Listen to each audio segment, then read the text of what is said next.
उत्तर प्रदेश में 2 चरण के चुनाव के बाद रविवार को तीसरे चरण की वोटिंग है। पश्चिमी हिस्से में धर्म के मुद्दे पर लड़ा गया चुनाव शिफ्ट होकर अब यूपी में परिवारवाद की पिच पर आ गया है, जहां मुख्यमंत्री योगी आदित्यनाथ को चिंता हो रही है कि अखिलेश के चाचा को बैठने के लिए कुर्सी का हत्था क्यों मिला, और अखिलेश यादव खुश हैं कि इस बार परिवार साथ है। अब आपको यह समझना है कि परिवार की पॉलिटिक्स पर आए तीसरे चरण में जीत की दस्तक कौन देगा।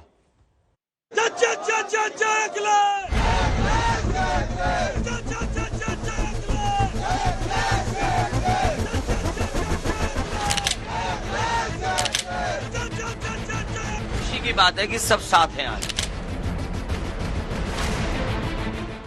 बेचारा शिवपाल जो प्रदेश का नेता था, कल उसको बैठने के लिए कुर्सी भी नहीं मिली। 2022 में अखिलेश को मुख्यमंत्री बनाना है और उत्तर प्रदेश में परचम फैलाना है। दुर्गति का जीता जागता नमूना देख सकते हैं तो शिवपाल यादव उसका एक जीता जागता नमूना आपको मिल जाएगा।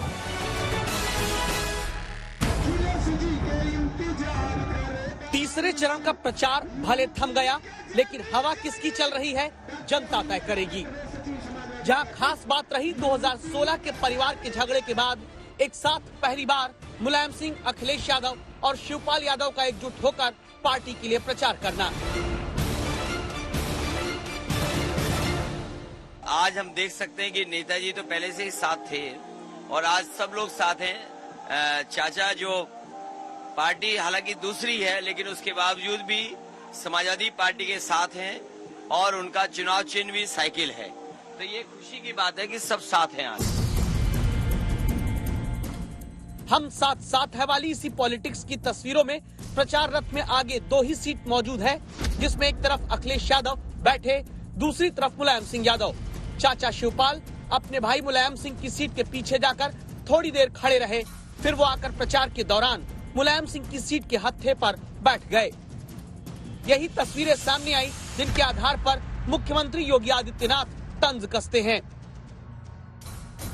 मुझे कल एक तस्वीर से आज के समाचार पत्रों में बड़ी हंसी आई और बड़ी मैं अफसोस भी कर रहा था।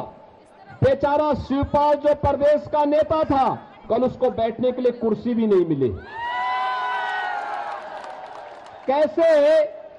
कैसे वहां कुर्सी नहीं मिली और वह मुंह लटकाए बैठा था। क्या दुर्गति थी उसकी। और वह दुर्गति देखते हुए मुझे तो कल बड़ा लग रहा था कि कहां ये प्रदेश भर में घूमता था, हजारों लोग उनके साथ जाते थे। नेताजी का प्रमुख सिपा सालार हुआ करता था और कल उस बेचारे को कुर्सी का हत्था मिला बैठने के लिए, कुर्सी का हत्था। मैंने तो पूरा आशीर्वाद दे दिया है, नेता मान लिया है और 2022 में अखिलेश को मुख्यमंत्री बनाना है और उत्तर प्रदेश में परचम फैलाना है और भारतीय जनता पार्टी का सफाया करना है। तो इसलिए हम लोग एक हो गए। अब 2 सवाल हैं। पहला, समाजवादी परिवार को एकजुटता दिखाते हुए क्यों प्रचार करना पड़ा, और दूसरा सवाल, परिवारवाद पर वार करने वाली बीजेपी को क्यों शिवपाल यादव से सहानुभूति होने लगी। इस सवाल का जवाब तीसरे चरण की सीटों में हार जीत के समीकरण में छिपा है। तीसरे चरण में 16 जिलों की 59 सीटों पर वोटिंग है। 16 में से 8 जिले की 28 सीटें यादव बाहुल्य आबादी वाले समाजवादी परिवार के इलाके की हैं। 2012 में अपने ही गढ़ की 28 में से 26 सीट समाजवादी पार्टी ने जीती थी, लेकिन 2017 में अपने ही इलाके की 28 में से 6 सीट सिर्फ अखिलेश यादव की पार्टी जीत पाई थी। यही वजह है करहल से पहली बार विधानसभा चुनाव लड़ रहे अखिलेश यादव के लिए भी मुलायम सिंह खुद वोट मांगने पहुंचते हैं। सभा में जब वो भाषण देने खड़े होते हैं, मुझे खुशी है कि जो इतनी भीड़ आई है तो मेरी जिम्मेदारी बढ़ गई है। मुलायम सिंह के भाषण के दौरान ही भतीजे धर्मेंद्र यादव आगे आकर एक कागज देते हैं। इसके बाद बुजुर्ग समाजवादी नेता मुलायम सिंह वोट देने की अपील करते हैं। राजनीति उस पर भी हो गई।